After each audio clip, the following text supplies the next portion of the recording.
Hallelujah, hallelujah, Jesus. Emonia upo pesenga majo pepese tamaile ne tayao. Esiri siri ese. Esiri siri ese la valo walofa ya temato tama. Olo walofa lea maya ile babau e ole fa babau. Olo walofa lea ele suia. Hallelujah, tu mau alo fa maoni tama tu mau lele. Tu mau lo matautia malo sili ese ya temato lo mato tu. Mato faftai tele tamai le nei taiao. Awau o elavana e faya le nei yaso. Ina ia fapena o na mato oli mau mato fia e tama. Mato faftai le nei taiao. Fapena foiona e tapena ina ma e saunia. Hallelujah, awa faiva matiute o ngā luenga lo mato matua. E mai se foio mato o nanga. Peo na e sila fia ilunga o ala leo lo mato watua. Peo na iaile nei taiao. Mato whaftai te oe. Ona o lo wanga lelei e te le tu la fua ina i mato. Whaftai i lo walofa ia te mato le nei taiao. Mato wa ai o wa benga. Mato wa ai le whamaoni o la wafio ia te mato o la whanau. Le atua na le se noa oe mato te le maua le nei tai au fou. Mato wa ai le susulu matango fio avele la. Tau sani o manuilungo funga o la au. E mai se ai tamale e ala whai mai o la whanau i le nei tai au i le manuia. Hallelujah, le eise tala vale, le eise fala velave o tupu ia te matou po se tala whano noa, e wana o le leo le alanga o le fia lo matou atua. O le au nanga le nei le whaungana o malo Israelu i le nei tai au, whapena foiona to e tala ina le whaitutoa o le malu nei, o le ala leo nei lo matou atua, Papena au na urufale ma ua malau au na ile nei tai au. O le au nanga o le whasoina o lau upu lo matua tua. Hallelujah. Whaftai tama. Papena au na etu e tapena ina le nei avanoa matango fie. Whaftai lau whamalo longa lo matua tua i o matua tangata. Papena ana le iai i lunga le nei platform i nawa yaso. E whaftai tama i lau whamalo longa. O eo Yehova Rafa le atua e te whamalolo ia te mātou. Whaftai tele tama i lau whamalolonga i o mātou tangata. Whapena o mātou to e maua i le malosi fōu. Whaatino ina ai o mātou whaiva matiu te ai maise. O le au nanga o le whangangana mano Israelu i le nei tai au. Te alo tama. Anga leila ua fio i paanga o ainga wō mai masani. Whapena o na mafuta mai le nei tai au. Tono maota malawa, tono whawhainga luenga. tono ta vale o fea lava se me o whapena na mafuta mai ai lau whanau i le nei tai au talo ta mai ai leanga le leo lau o fio talo ta mai ai lau whamani yanga nei tai au i lau au na i a freti malwhatua e mesi o le a ingo le alofa tu noa talo foi ta mai lau whamani yanga le nei tai au i lau au na i a pasta Mike malwhatua e a Sarah whapele no foalo o le au ngā lulue lo mātou tua le a inga le Klopo Kingdom TV whapena o na iai lau whamani yanga i le nei tai au mai se o lau whamalo longa o ai o fia mana o mia lau soani tama i anga le leila o fio le nei tai au tala fo i te talo tu ina tu ia te oe anga pa ia le amataina o le au nanga le whangungana i le nei tai au i anga leila o fio i mea uma e te whina ngalo tau ona ma ua tautalangia ma whaasoa i nā ila upu nganga pa ia ma tau te mana o mia o i le nei tai au talo foi whamanuia mai leo ia ma tau whanau whiangai ma o onga ngata i lea o so ma ua e kalesia nisi o whapena o na whiangai ma mai o le tino lau whamalolonga ia fui lima lo mātou atua e mai se o lau whamalolonga whauau tina ia rasela mai se i o ta māma tina mātutua se ia o lava i se au pito i tilo mātou atua talo fo i lau whamalolonga ia te ilato mafuta mai le nei tai au ia i lo wanga lelei tuina atu ia te o e tamale amataina o le au nanga i le nei tai au o ngā tutonu se au fo ilona whaiwina ma te mana o mia o nganga pa ia i le nei tai au e te whamanatu whapena fo i ona efesoso ani mai i le whaasoa ina o lau upu i le nei tai au pa ma ngaloni o mātou whale tonu i le mana o lau toto Yesu ke riso mana tua fo ilo nuo i Israelu i le nei tai au Haleluia, le nā le talu tamai alatu, i le sohpele o Yesu lo mātou li'i, ma lo mātou whaola. Amene, amene. Haleluia. Glory, hallelujah, Jesus. Ia bi ia le atua i le nei tai au, ia o le whaptai le loto i le atua, ia ona o whapena ona toi maua fo le avanoa i le nei tai au, ia o le whangangana o le malo Israelu, i le au nanga lona luas fun ma le balu haleluia i sululu taimi masani ia evi ia le alofa ma le anga le lei o le atua pe ona taina fo le pese ma mataina i le porkalame nei tai au ia o le sisi ese lava leo le alofa o le atua ia o mawhai e ona tātou toi mafuta i lunga o le tātou wala leo o le Global Kingdom TV se foi o lungo le nei platform e momona whaktai le atua ona o lana leonga o lana tausinga ia e me se foi o lana puipuinga ia te tātou tātou umalawa i le nei tai au o e foi le te mafuta mai vi ia le atua whaktai le atua i lana whamanianga tai le atua i lana leonga ia le ai lava se tala whanonoa ave ne tusina salamu fa mai e wa fa fika uli o ame tutupu yo tato au tafa ai le tai o na fa ina i le fa na o le tu ai se wa fa mai o i o lo tato olo i o le tato malua papa fa mai na te leo lo tato u fa fo mo lo tato fale haleluya leo so se me tato te yai Whaftai atu ai foi i le sunga whawhianga inga ia freti marwhatu ai mese le ainga le lufatu noa sunga ia pasta Mike marwhatu ia Sarah ai mese foi o le sunga toi ina ia le tinu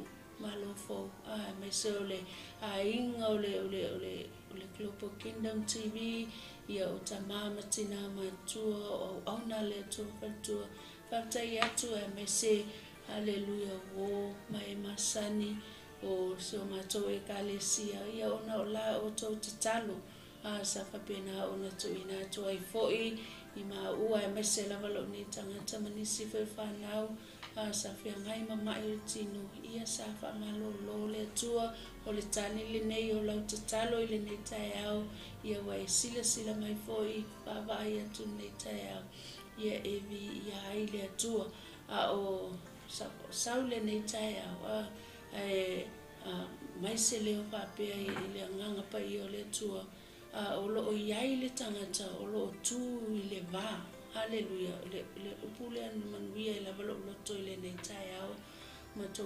mai matama tatalanoa mana auna haleluya le aunga lulua e foi le klopo kinda TV nei tai au ai mai se upu whapea te o lo o iai le tangata haleluya o lo whapea na ona tū i le vā o wau ma le atua haleluya pela ona iai le nei tai au o e mafuta mai ma e mai moa mai foi le nei tai au ia sa e tū i le vā sa e tatalo sa avea o e matanga tatalo sa avea o e ma haleluya fesoasoani sa e whamalosi o ai lava haleluya e sa e tū le vā sa e taualanga haleluya i le atua i le ngata i whamalolonga o le whamalosi au mai o le upo le atua ia e mai se ai haleluya o le leonga ma le pui ngā le atua tai tono fo i whapena o i le nei tai au wa o le ngā lea Yesu ke viso pai o lo o tū o ia e whai mawhautua ia te oe ia te au iaso unga mataini o lo o tū o ia le vau oe haleluya ma le atua o lo whapena o na whai o ia mawhautua haleluya ia e vi ia i le atua i le nei tai au patalo fatu whawhelo ai atu le au onanga polpol kalame fo ia le whangungana malo Israelu haleluya ia tamama tinama tutua haleluya o ainga mawo e me se fo yo pa anga masani ale nei au onanga patalo fatu fo i le nei tai au haleluya i au na tutofia le atua mo utopatua ia me se fo i haleluya so ma ua e kalesia i le nei tai au ia i fonisi o mafuta mai i ia le atua o le nei tai au nisi foi o haleluya o ainga mawo e mai se foi o nisi foi whapena o na mafuta mai i tuli manu e whale nei launa ia whamanuia le atua ia te oi Whaptol whatalo whanei tai au i le sunga pawhenga ia whereti ma whatua mai se o le aingo le alofa tūnoa whatalo whafoi i le au ona le tua Pastor Mike ma whatua e Saron no whaalo whatalo whafoi i le sunga toi ina ia le atunu ma lo fau i le atua ma lo le ma lulue ma lo le ngona sai ma losi ia i le atua nei tai au ia o se whatalofa le nā i le nei tai au ia vi ia lava le alofa o le atua papena ona tātou iai i lungo le tātou bol kalame ia o le whamangana malo Israel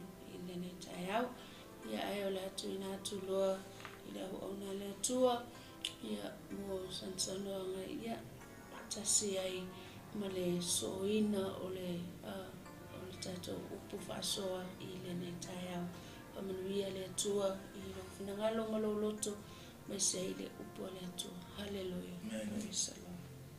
ia ia le atua nei tai au whatalo whatu mau wholo whatu ia nei tai au le sua whapelo le tātou li o Yesu Keriso le umana whawheiroa i whatalo whapitoa le tina ia mare mamalo o se tātou tunu o Samoa ia mai lava I maunga te tele se pa ia mga iti me se foi o au na pa ia le tua ia au na ngaru rue le tua I tofinga I lima po wala wina ia po mea nofa le tua monana I kalesia a wale fausia o le tino po le malo o Keriso ia ia ile I neita au whaftai le tua ia o tatu toi mafuta I le alofa whasosoa mai o tatu tapa au siri rangi ia le li ia malo lava le folau malo fo se ko maua malo fa totoa malo fa parpale malo no sai o tatu ia I le vai tau fo le wa alu le atol tai Mo peo de kire Europe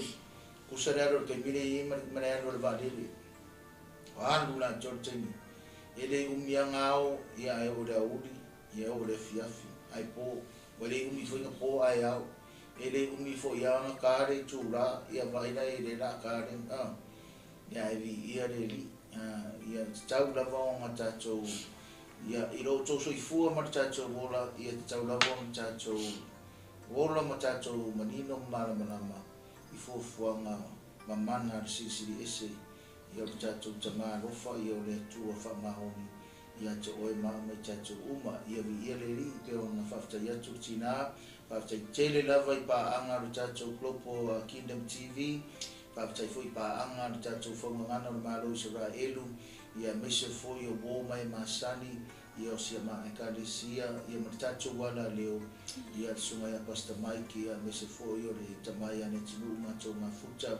Ia mana una le tua suma freti ma fretua mai tacho uma lava o wo fai au ia tamitia o ma fafteitele lo tu talo mana tua I ben tacho wala leo ia mese foi o macho le una lue ia mese foi ma ua ia maritina ia sa mo ma urtino ia nava ia su tua na yatu ia maniso fa nau ia vi ia le tua faftai fa mano ronga le faftai ila talo ma o foi le talo I taimi ia talo ai ia mana tua tu foi oe o le te mana tua mai ma tou mana tua la ke Luciano la langi a toa ia ila talo ia me se foi o la support o la te do o la mata mai o le faalo na minute ia pa na tu la o waso e te mata mai ai ia ma e fa fonga mai le o atu le tua e wale le na upo o se me pito sili leo na taua ele ngata ia te oe a o mato foi ia e sili foi ona taua I fina ngalo le tua ia ono roso I fua ona ia martato vola ngalo lui le li ia vi ia ile tua na winga ro tale fa ia to ile I fecha wina ro po le tua mtato vola so ina por kalame o le fa ngana o le malo Israelu ia pe wala mona foi fia le nei chai au ia o macho e vase to lua tu martina le ainga ia ile li ma mai ni chai au lo tina u fia ro roto a telo te mo tsawa nga o fi le a to lo fia ia au fia ni chai au ia o fai macho e mai o ma mara wina pe o fai atu telo te ni ia ma o shora pa shora o shora to shora e work together ma o mara wina ia pe a walu pe wa misi au tina ia ke rofa pe na frutina ia pe armo ma ia misi fo ia ia le tua faftai tele lava e ia lava ina to boto fie le tua e vala wina la ma ia pe o ma ora vala wina pe o fa ia tu ia pe ma tena le fa tasi la martina o le ato to ma fu ina ia o lo fia fa pe na ke rofa pe na fo mista ma e ato to ar fia pe o fa tasi ma ia e amu ia o tama pe ki fia o pe ar ma oi ia mo ai se tato ki fo fa kwa I ka me fa pe le fa ia mo wan ngawa ia e pe o tu langa ngai a tia ora fa ia to esi a unisio a ina pe ir ma wa ina ia pe e mana ia ma o fa tasi a misia le vala anga le tua e la tato sa o ni fa tau tu spa ia o le tele io se a o onga ta upungi o mo no fa ina tu punga o no tato spi o le fai pos o tato sutasi o le fai pos e fulu e o fai pos fast fu mal fitu o ngai e ko kongo kuskusinga le luar Samuel e luar fu mal tolu ngai e fo inga ngai tu salia ngai bene na tano suai na ngai ka ko o no fo inga tu fai ko e valu e o tos fu mal iba o ngai lau mai ai ia toa o le nu o le tua ngai e fa tasi mata vita pe mai na ne e le tala fa mtalanga fa mo ngai si e tos fu toa ai fe mai fa tawa isi ia e tos fu ma le lima toa ia fo lava ia i vava ai te mata ia malanga ia su enga malanga fa tau ia ai o le la tacho vo i toa o por kalame ni cha o fo mano malo Israelu e fa manatu ai ia te tacho ia ole upule toa o warrior whenever we talk about the word warrior, that means we talk about battles, we talk about war, or fight, or fighting. Mga winga ay whamanatuan por kalame na naichaya o ili whaichawina upo le tua. O so stangatsa lava i le laro langi ringi, o lo whaasanga i le taua. O lo whaasanga i taua. O taua ngi ne na o whaiatu e chawe, o whaichaurara upo le tua. O le taua mua, o le taua i le tino, lua o le taua o mawhauwhaunga, mawhauwhau, ma le tolu o le taua whaaleanganga. Mea ngau taua le tatu te iai. So sta ngata na wala i le laro langi ngi, ke ue whapea mai, ngau ako ngua le whawhola e tau. Ngau ai ala e tau, e le yangi kaua ngi a inga. A tatu o va i ili, ia tu spa ia, e le aise so tatu, e le isi tau o tau inga. A tonu fo i oro e mai moa mai macha mai le teimi, e iefu se teimi ruma i te tune in mai e, ia mai macha por kalame infainga u whapea tua te oi. A tonu i se tau oro e tauina, a ele uloa sesi. E isi teimi tau ai ngau tamana, tau ai le iroa tina. E whirisi teimi tau ai le tina, nga tau ai le iroa tamana. E whapea ngafo i whirisi teimi tau ai ai mātua, tau ai le uloa whanau. E whirisi teimi tau ai le vau whanau, e le iroa sesi. Whapea ngafo i whanau wharea nganga. Ai ngā ore tua ngai sila fia lau taua ngai te whawhia ngai maoi. Ngā ore tua lau ngai sila fia. O isi e battle mentally. E isi e battle lako health. O isi e whasanga. E le uloa tu e sisi ngai ke ai le munga rau tara le whai tori. Por kalame le whonga ngana na malo Israel. Lea na wha malosi atu langa lea o i whai pose fulu. Lea na sa witina e whai tau. Fai po se fulu ia ne na so tato por kalame o le faunga ngana o le malo Israel ia tato por kalame ne so lulu por kalame lu se fulu van na fai tau tina le fai po se fulu fa mo o ali sili nei o toa saya tabita o e na famalo losi fata sima ia luna malo a toa ma Israel uma e fai o ia matupu e tusa ma le fionga le ali ia Israel. Haleluya. Ba ngai ia iole o le upu le atua. Fa manato mai a tatou. Fai pule se furu le fai tau o tina. I se la ngona fa pe ile o ongo le upu le atua le fonga ngana le malo Israel le chai o ongo le tak tara no la va ya il fenga tuai ia Israel. Le tak tara no la le tatou o mai ki tupu le tabita. Le tak tara no ya Israel un fai vara ia ma ko mai ia tatou ia ma tu atu ia te oi ia por ase o uma mo tatou fa mo ngana le malo Israel le chai au a mata mai ya saulo le nuo le atua sau de sau ia tabita e tara no la vai me tau tara no la va ngai te si le fia pa fai foi e toi fa nganato por kalame ma upo le atua ia te oi ma u le chai au ole tau no le ngota bicha pi on mene nga tau tu tatu por kalame fai lo tu tatu por kalame le siaso ia mar por kalame tatu ala leo ile fo tatu por kalame ma ola Christian network na mana ta bicha fai le fai se fale mo le tua tu ia le atola au le tua fai isa uninga pa ia le tua ma tau wa le swafo le tua ma ia tilo ia ile nuku ma ia fa manatu ile nuku o Israel le tua au ta vita la ia malonga soifuanga malonga o langa atua a ia wa onga tu spa ia me fenga inga tuai o ta vita la ia sa fa sanga i taua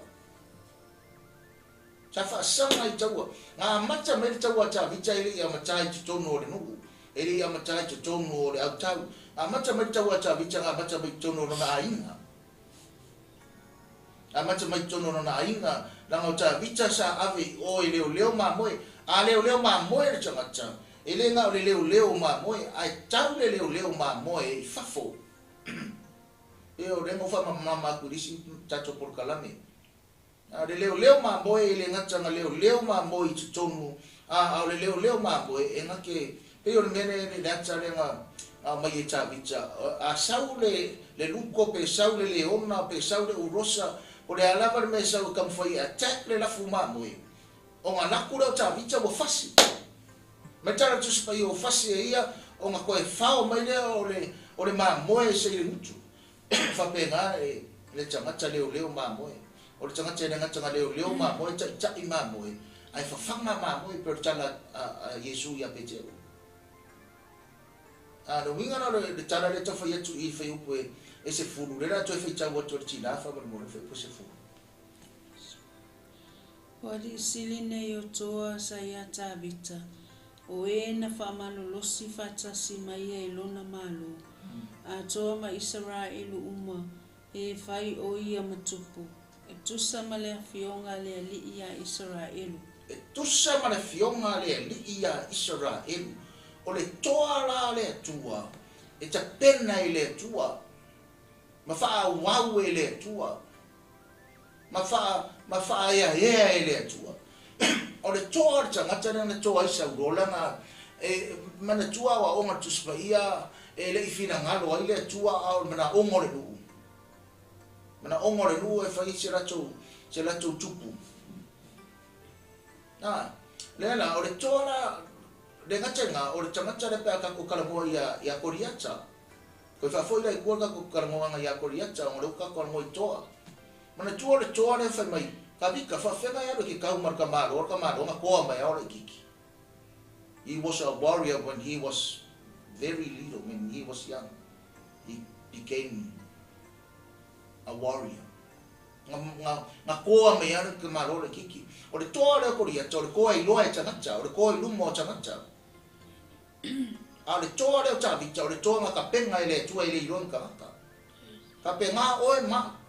Whangangana le maro Israelu ni tae au a maise se so kanga mo oe maa umai tātou uma.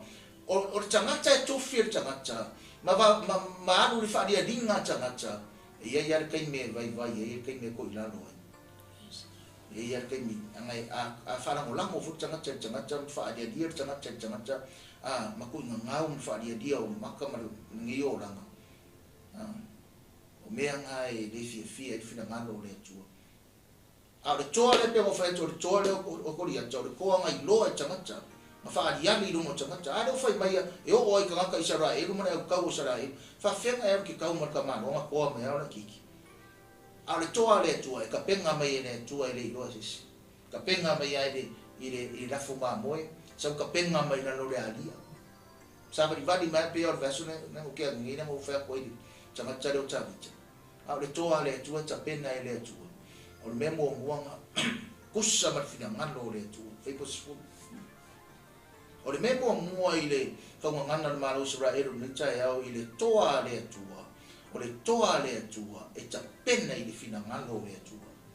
E ta pena ele fina ngalo le tua. A warrior of God always prepared by the will of God and accordingly to the will of God and the purposes of God and the call of God in his or her life. A whaila oe ma o le toa le tua, memo mua, e ta pena tātou, e le whina ngalo le tua, langa o mea umai wa tupu I le nu o le tua, sa whina ngalo ai le tua. O le toa la leo tāwita, o le toa ngā ta pena I le tua, e whea ngai a mataua, pēo mo whai atu le matanga tātou purukalame, e le aisiso ka koe e le whea ngai mankaua. Nei masis. Ke o fa pe mai e le si ani ya inga mako anga file bu e isi anga le file bu an ko akele au ko e le si le man malo ama an ko akele au ko a u pa ku o le si on mo or that's your battle a fai fu ngane ele umia e mai that's your battle a fa pe fu ngane ke mai ka ika ya ora fo nga ka wa a fai ke au kama I lau oku ko akele a kele au kaua a fai fo ele fai taua lo tuspa I vai aso atoa that's your battle a fai kere ko anga ke kakaro me foi nga vai ai lau kaua a ele ko anga ki anga pongi nga foi ke vai ai lau ku kaua ana tatu wola I o tatu por kala me tatu tini o le afionga le atua ua mafua ai ma iai tawita tuku ai ka penga e le atua toa e ngā lulu e whaatasi ma tawita ma le nuku e iai le tai wa mangkua a ka koe whaafoi kua e soifuanga ma le o langa ola ma iai tawita a whai mai le whawhenga e le whasikori aka o le koa ma koa me ara kiki a le pisa ka vika whai mai Nau whai hoa mai au rauri ia na lau ma mai makari ka ma peru mama na me ka vika o a ore toa a le toa e le whaare kingo whai lau kaua e whaare amanga mene ne whai meni le toa ki sa mapiki mai maa ia e lima ngā le kasi are maa e whaama wa whaama kala fo ia maa maa anangore e kasi are maa e whaama maa ia oi o karkele o mea kau e maka mai e runga nga pupungi mai runga sawa kau nalo wau pelu ma bukarika ma ofu ma e kasi are ma isi o nga kapenga mai foi e nangana o ore toa le tua e kusape ile ilo chanacha ai si la fia ile tua loto toa le tua chapena ile tua si la fia ile tua loto e lo loto o e man loto au te loto atu I mea le tua pe o fia ka penga ile tua fe se fulu ka penga ile tua ta vita kai minge wa sau kupu Yerusalema lua ka penga ile tua toa pui pui cha kali ma o cha fai me o fe ko kai e ku le va kai ma au kau ma le ngu cha tupure luma koare sa ne luma ku I sau mana kau mana mu ale le cha e sa poringa le lanto cha yo cha o nga malosi la yo malosi la kau na le ra fa cha o china fa bole su kasi su to nga si ka ba ifa ka re fa bon su kasi su to Ona fai taule nei o toa sa ia tawita. O ia sapama o le atali o hakamoni. O le ali isili ia o e avea au. O ia lava na si ilo na tau I tangata e tolu se lau na fasia e ia I le aso e tasi. E au pito ane ia te ia e le asaro o le atali I o toto. O lo sa au ki o ia o so le au toa e toa tolu. O ia sa ia ta vita I fesetame. Sa wha poto ai Filistia e tau waili taua. Sa iai le fasi fanua ua lilo I karite. Na so sola le nuu I lumo Filistia. Amen. Pai do fa batala mai e ngā ruenga toa e fai. Toa mua ne ta uma I fai pule se fuma tasi. Pe mai nga fasia ka ko se lau da so kas. Sa ma si toa le ngai ya ta vita. Ta solo mai na lo isi fai punga I na lo I fai upo e lus fulu fa solo mai na lo sa wa ka le fa fuma vita. Da lisi mai e to Israel. Ai ole meno malua I por kalame le chai o fongana na maro Israel sa mo marsila mai mo mar fa fonga mai o le toa le tua ele ngata mata pena ele tua a o le toa le tua e loto tele e fa malos e toa le loto ele para ai o le toa nga le tua o le toa le tua ele fifi ele para ai e alu pe yuma e tau le taua e mai pe a e ke mai a kwae ke rore stanga te mai loa vai pe lauki e mai loa so le ke vai a kuo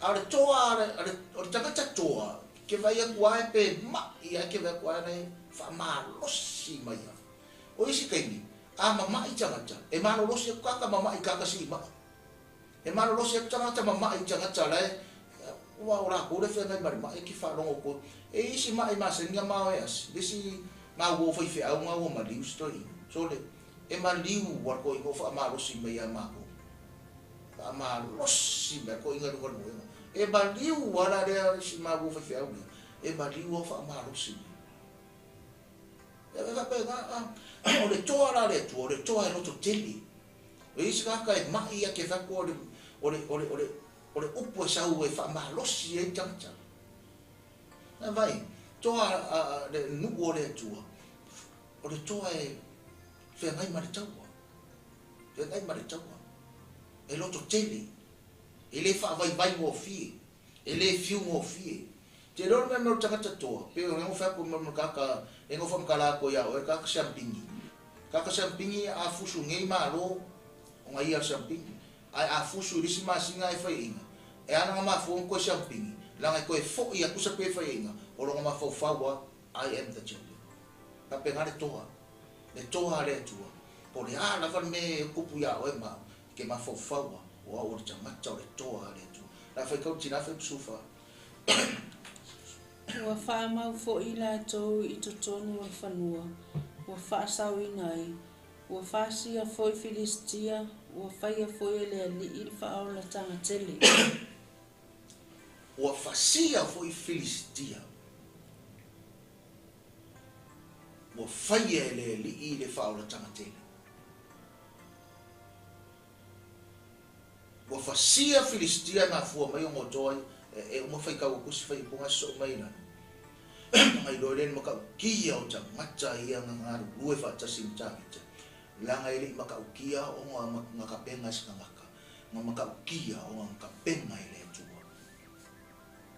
ka penga ile tu ale finga ngado le tu lo ngangu o sala e e ye kai me fa kupu o ta bicha au ta bicha e ris kama ko e ris kama kangaka menga nga fa makala ko ile makanga e kala nga fa ile tu ya tavicha o la no nga mawolo lo ko fa se fale ma uma nga ka penga inga me uma la ba fa fale ai ke le fa se fale la o e la vor ka wa ta ko vinga nga fa me la o e ki fa sa koko lima ai stocking ba wa la nga lo season o season o le tawa a le season le kamano solmunga o le season le fa ngol fale o le siname a mana mar tanga bala winga no kai mi mana bala winga e alwa ga e faile bala winga nga mai ele tua I longa la kai mi ma anu fo ya le se faile bala winga a o fa bra me fo le se bala winga le se bala winga a o fa bra me fo le se me alofa ai faia o wa e longa wa mai ele tua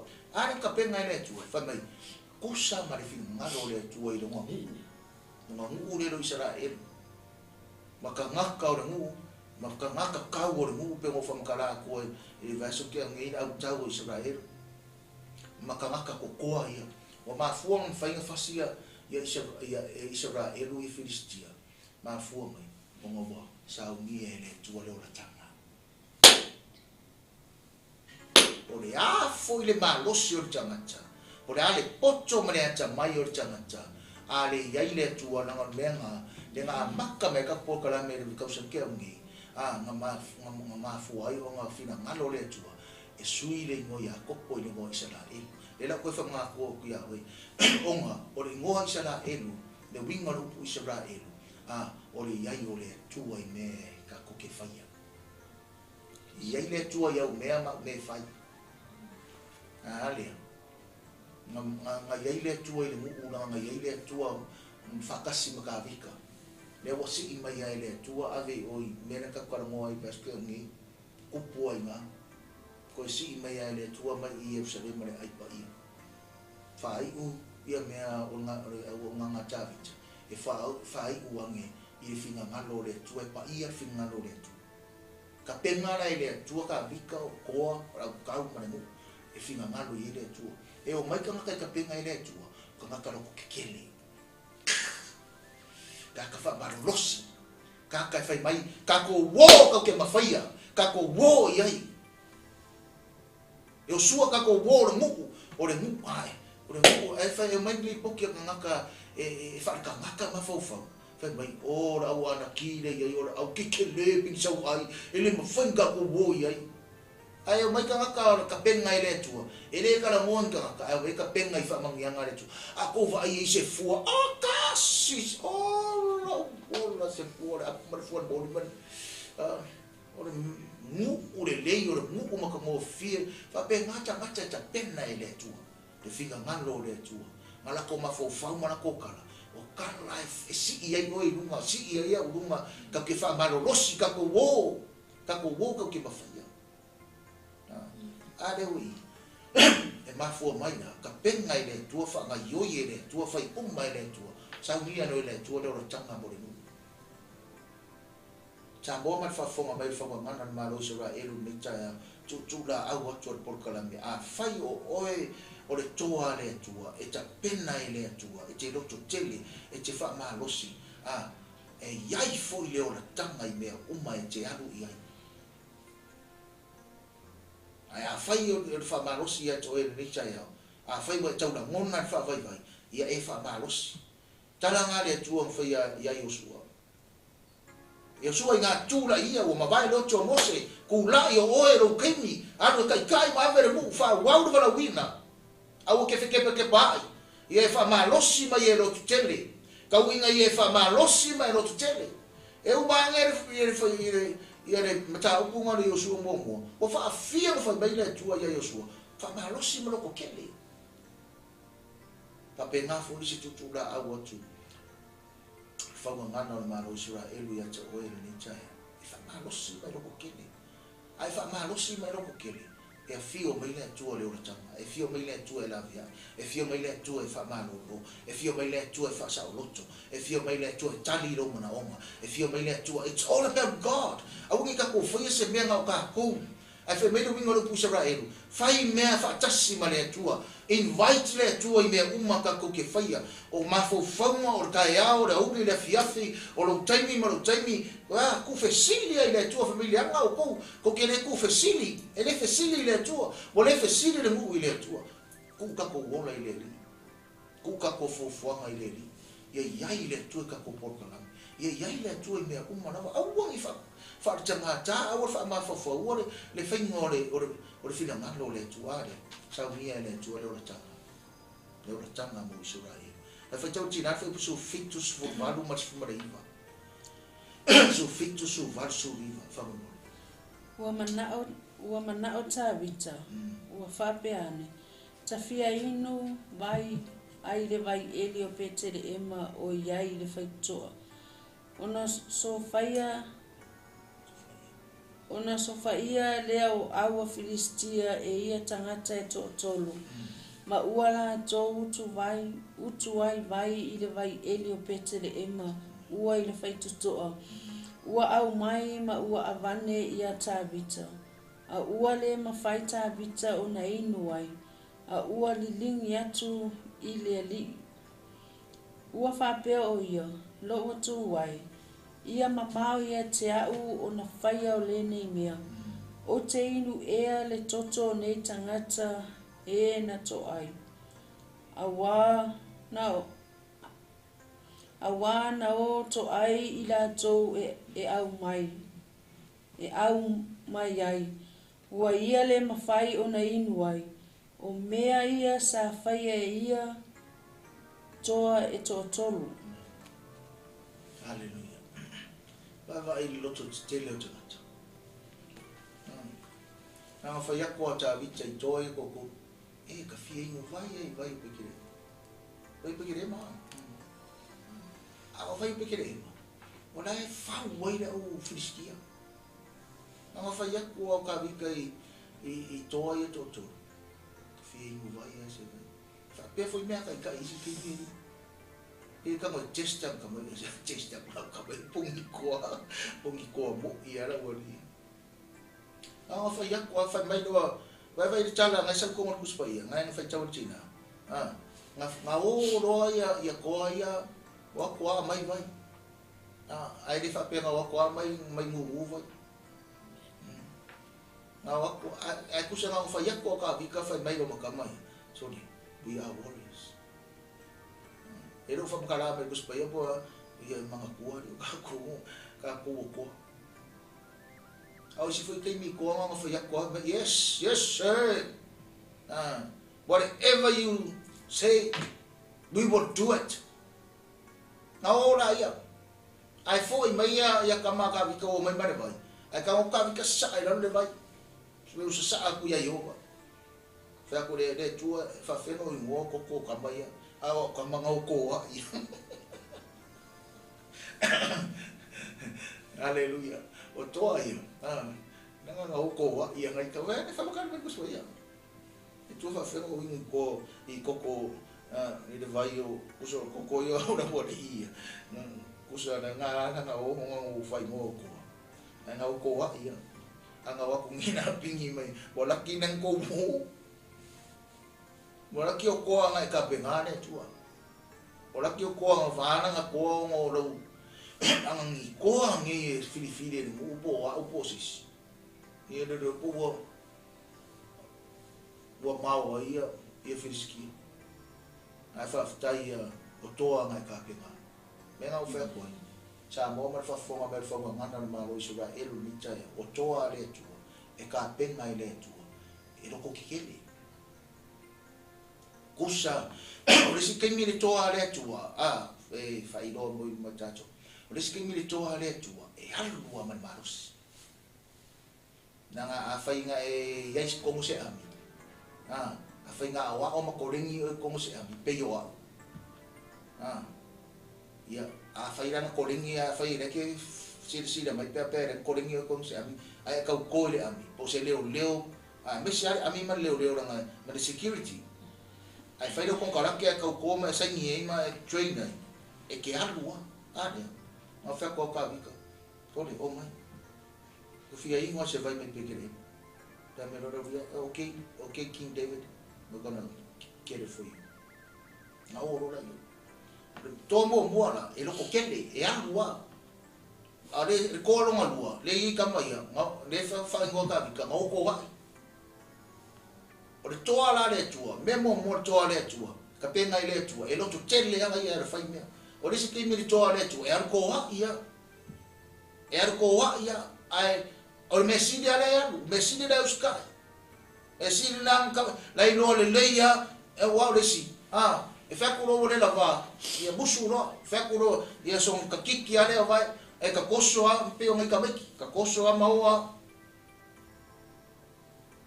ane fa mai wa mai le vai ile I no cha vicha me na ngau ko wa ia se ko fica mo fai ko ese fulu valu mas fulu iba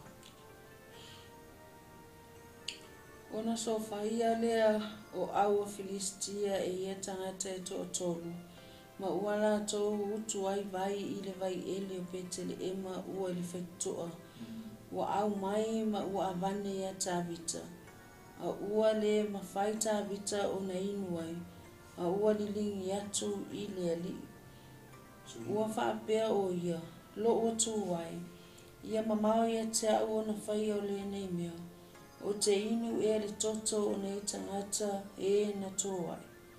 A wā na o tō wa ila tō e au mai ai. Ua ia le mawhai o na inu ai. O mea ia sa whaia e ia tō e tō tolu. O sa atu I le li I po I opa. Ma ua whai atu ta vita I le atua. Ta manatu o le whaunga ngana ma lo isura elu ia te oe mao mai tato umar tato por kalame ne nei tai au baba ai le toa le atua mari tangata ta pena le atua e ma faua o ia I le atua wa mai nei le vai amo se sinanga mai ale vai ingolo I fa ftai ai ingu ai ma vivi ai ingu ai ma selu e ti ai ma lo la para ko ma lo sole le ama o ko ese ko ma ka kia sole aka ko wa ko foi fasi ko Filistia e kai fie ko Filistia no fas wa fa me wa ko o so fa ia na ia Filistia le ku yo ile fa toto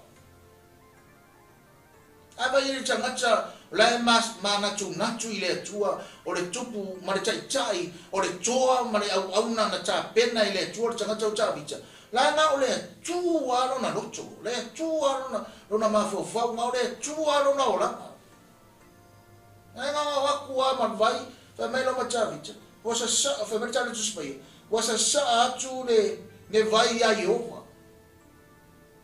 e va pe o nga yise Yehova yo ala o sa atu mane mafau o le sa atu ya Jehova ma fai atu le tala ta vita i lona atua foringa mai na o tama ala mafuta ta vita i le atua foringa mai na o tama ala aisa na ala nga o ngale mafuta le tsa i le atua e fo i mai la mafuta tsa i le atua nga mai ya sa atu ya Jehova mai ya tara no atu tsa i o ta vita ya i le atua tapi nasi se lui masif so soan el por kalame mo o ma u ni chaya o le chamacha chala noa maya o ia le tua o le chamacha esa ili le tua o le chamacha ma fau i le tua o le chamacha fa sama i le tua o le pe me o fa tso vaso ke o le tele la mo me cha tso te baba ai ma cha tso bana tso na tso ia mi cha tso chala noa i o le tele fo nga me e cha tso che ma i ia fa al chamacha cha vita meu foi tão feito fictos formados formiga foi o pelus furo eu o ilalo tau was forma de faço marfito ole lisi mai le o toa le tu toa ta pena ile tu o toa le nu le ma tau tia me ngana tu foi pe foi tau i lo te toa le tu kai ko se lo ka fas toa le tu ma au tau le tua o tamacha le tua e fa sanga le hu le tau e na le winga e au mai e mo cha chou mo oe ma pe ngo fa yatu le amachanga o cha chou por kalami na ole chan le cha u le ole vai nga mo le fai vai sa te ne fa mai ole fa winna o cha vita ma lona e o Yerusalema ai sau ia le vai mo fa mai ona tangata totoa ke lo tangata lu ole tua o tangata totoa ai anu Israel bele foi inicio tato ma si la fie Israel ma tangata ai me se foi la toa ma tono Israel kai lu ye sau Israel vai na yo masanginga ngau Israel ma ye Israel ala wa ai tangata lu ole tua they are so really focused. Ke vai aku jangan cai le se jangan cafu le da wa wa yo wa ia i mas me masing ngo wa Israel. Ke vai aku jangan ka pe ele fie kele ele fa ngo kele ele fi kai kele. Ai pe un jangan cafu ngane ka pe nga ke ni mo. Kama ka sa au ni cai ni mo. Ore va vai ngai jangan chore nu ole tu. Atu mai na ia tu oi ma mai cha tu ni cha ya fa mai ba na mo ore mta suta si fa mai maona tangata totoa tangata ka penga ile tu mo cha vicha male nu o le tu o tangata totoa o toa le tu o toa cha penna ile tu na ngai fu isi toa ele ka penga ile tu e isi toa ele ia ile tu e isi toa i o toa la e fa lu vale no la ma se chulo fa lu vale lo malos fa lu vale na tupe e fa lu vale lo mafo fa it's a waste of time o le toa le tu o le toa e loa ma lue mo le tu a ma lue la tanga mo le tu e a wina me le tu le o la tanga e la via ina i tanga o le tu tanga o le tu o tanga fa sa tau le nu o le tu e tu tusa ma le kaimingi i tanga fa sa tau i tanga o le tu ko fa fo mai o tangata fa sa tau mai finga tua ye o me ar kaimingi i tangata o le nu o le tua ko fie la langi la ngai le pepero tu spo ia ko fie le tua no ko usa le ma tangata fa sa kau i kamaka o le tua ma tangata pa ia o le tua o tangata mo fa o la inga malave ina ma sa mia le tua le o la tanga mo ila tu e yai o ya o e ta tu o le tangata la bara ye fa sa tau i tangata o le tua la ya ngai mai le tua mai pe la ya ngai mai le tua mai fa sino la ya ngai mai le tua mai tau anga le kaimi nga ye le tua le tau Israel ma mo kwai ko ila no po ale no ule Filistia ka ko ila no ale o tu mai toa le tu o e foi ma o le toa le tu pe mo fa ya ku kele i o kau o lo tatu tauina i le taimi ma le taimi. E o fo ia matongi whasalalau ako makongi e whaife au. Tau, tele taua. Kere ka whamakara kua fo i kaua ale matou fo ia inga ia. Kele kaua. Ai aka penga e le tua tangata o le tua. O le toa le tua. Kele whaawai mai le tua. Kele o kele, ke whaamalosi. E ke mauki moa, o lo i ai le tua. Ma oe maa mai ka o umana. Mana tua le upua le tua le wheso tako kaua e le whare tino e whare ngā. Ai nā ngai ai ala le mere la wha umako i mapo karame le chaya. E whai mai, o au bengar tatou taua. E wha amaro sia e le tua. Inga ia kako le peti ai olo. O kako maruenga nai whare. Pa marosi e whamana o le malo le Israelu por kalame le chaya. Ma ua martina whatasi e mai. Mane uso au au nei apasta mai ki mani tatu wala leo. O lau taua ma lau taua. O le taua le tu tau manu manu. Pe a kako roa au mai au penga o le taua mai le atua. Me ngai a ringa mga o mia penga o fai atu. E ka kau e a ke manei fua le lunga tai au a maka lora kau. A kau fa makara kala ki a o e me tau le taua. A maka lora kau. Ke le rope a maka se tax mai kai au pe a maka se me ki kilo le ki fomu kai au. E pe a maka i le ala mai o kamaiki, e pe a maka i le lo makua, pe a maka i po inga, pe a maka i se news kwa le me ngai ana inga mga o ka ko fe ala kai o ka ko fe modu do la penga o tau. Ala penga o tau, talo. Ora ka pomi, ba ai le li. Ana na mai ngai le fiso ono. O fu tau ka ko o fu ina, o le pulo tau o le tanga. O le o fata le ami tonu. O le tari puni o le whaatuatua, o le so ngā titi o le whaamaoni, o se vai o le tari le lei, o le pelu o le amano. O le pelu. Tato te ofu ina ofu tau ia. A maka me nua pulo tau o le o le tama. A e loa wawa ai le atua, e manguia le waso, e maua e oe maa ule le awea ina, e maua e tatou le o le tama. Muli au se vai ka kio fai ki tala le leia le tu. Pa tala le ina fa so ina. La unga le upo le tua. Kini fai ona pui ai tatou ia fianga le leio le maro le tu. O oe lea maa o le tangata o umana tu uro wola i le li. A malua atu le upo le tua. To e luki ai o e luki ai foi mato. O tatou o tangata o. Na tau nia ma tau pena e le tua tau le tau. Nana tatu tau, tatu te le tau whaatino. A tau mai lalangi, tau mai tino. Ai a tau tatu, kau ki kau le anga. Kau ki kau, uisi kemi. We don't have to say any word.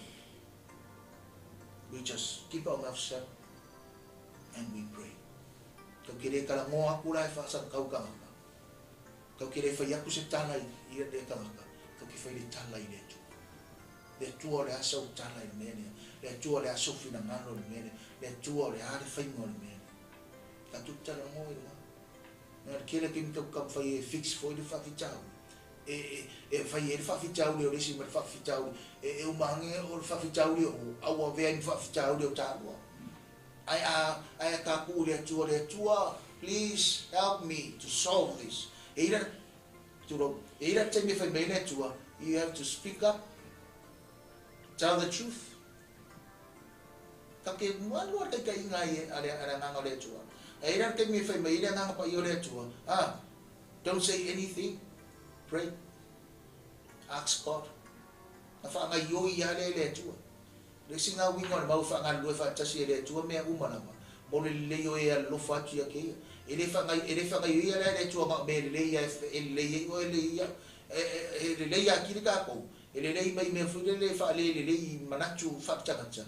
A mea le whaka penga i le tua i le lei e mou bai kako. Anga wamo whinga ruinga le whale le e ave i koko une matiru. E mou mai e saufafo. O saufafo le product. E le whaingo whira me e whai e le product. O le vai o sua au, o le vevela, o mkua kele me e saufafo le product o sau o maangai o shai. Ai le loa. kele yo proses ngai tutu fa pe ngan so fuanga ma le olang mo le tanga toa le tua o ke musu I fa fichau o ta tu te mo musu I fa ngata o ta tu te mo musu I fa ma o ta tu te mo musu I tala I fa mai o ta mata bara malama le fina ngalo le tua la fa nga yo ye le tua for the good of those who love the Lord. Aku ke expecting nga mele le ya fa ka. Da ya ma fo ina le vela isiki. Ya ma lo ka isiki. Ya ma fa sa ta mo isiki. La ka pen mai. La su e fo ele tua. Ya ka ko lo lotto mo lotto. Let me tell you this before I close. God always check the attitude of our hearts. O feme a mai ka ho. Oyo le toa le tu. Oyo le toa manu le tu. Oyo le toa mka penga le tu. E kero ko kele. E fa le tua o me fai.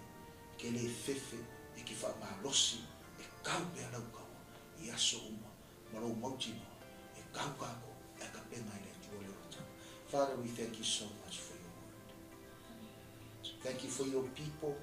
Thank you for their support and their comments. And thank you for their prayers. After tele lava chama. Malue mailo mana ngalue atu. Ngalue ifu ngalue ani. Ia toi mauti noi mato. Fa peyo le tala. Wa mato fai tawai. Na ta pena e oe lau o ngata. Na ta pena e oe toa. O e to toa o tangata to toa. A waro. Na ta pena e oe lau tau. Molo nuku Israel. Fa pe na fo I mato. Ia fai pe mato. Ma toa le tala le. Fai pe mato, mata ngata fa pena, ona manu malo yeso umar mato mula. Wa me fa sanga tau mai, wa me o mai, mato mauti no. God is still in control. God is still with us.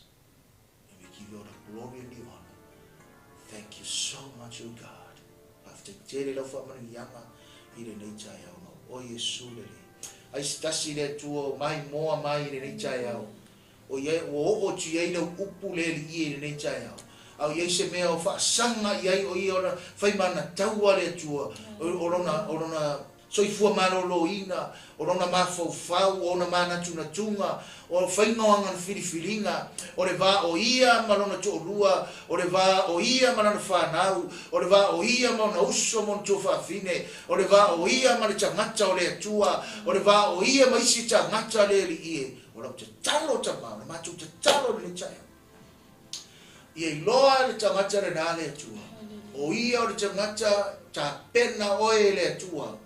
O le toa le tua, o le tangata te roto tele, o le tangata te wha malosi, o le tangata e wha penaone e le wha vai, e te whina upea mo le lii. Aleluia, e te tau pe le taua, I le tatalo, mare ana pongi, tau pe le taua, I le wha malosi, o lo vava ai pe le lii aso uma malo mauti noa, I oe, I ai le teimi, e I le aso, e tali mai ai le atua I ato. After tele tama, istanga talo mai le tua, I le nature yao mata mai. Neli ia therefore ile mai le na, ma me fa ma losi ai pe o ia talo, ma tu na hachu na loto ia to oe, afa eu fai na talo to lua, ia talo afa eu fai na talo na fa nau, ia talo ma talo. Nanga ye le aso. E tali Nanga fe betala tu salamo.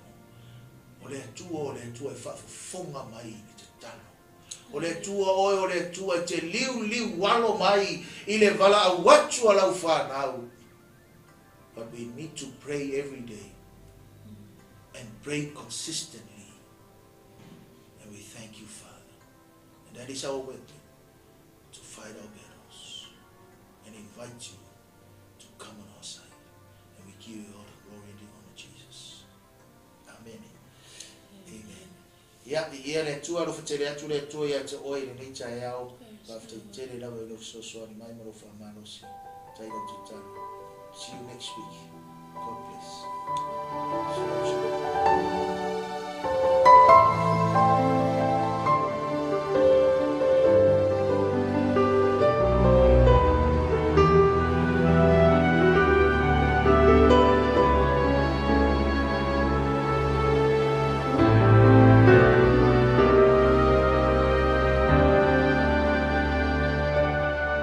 Tangata tau e o Yesu ua e vai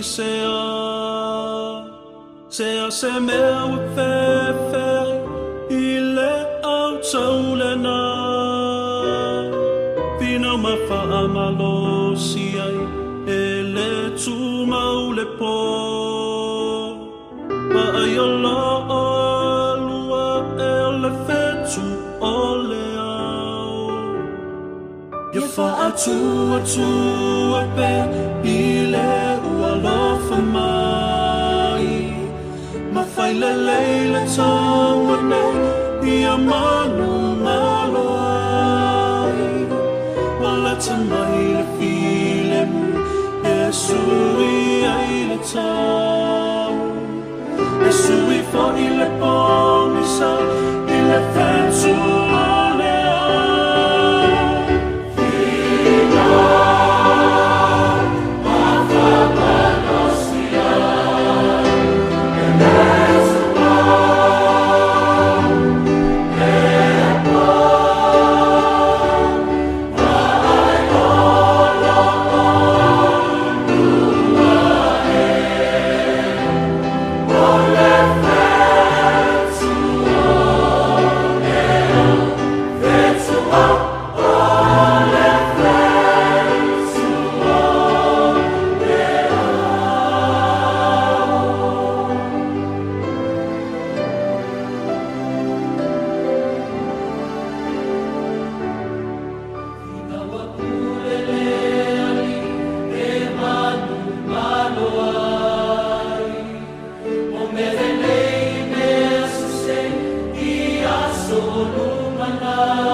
So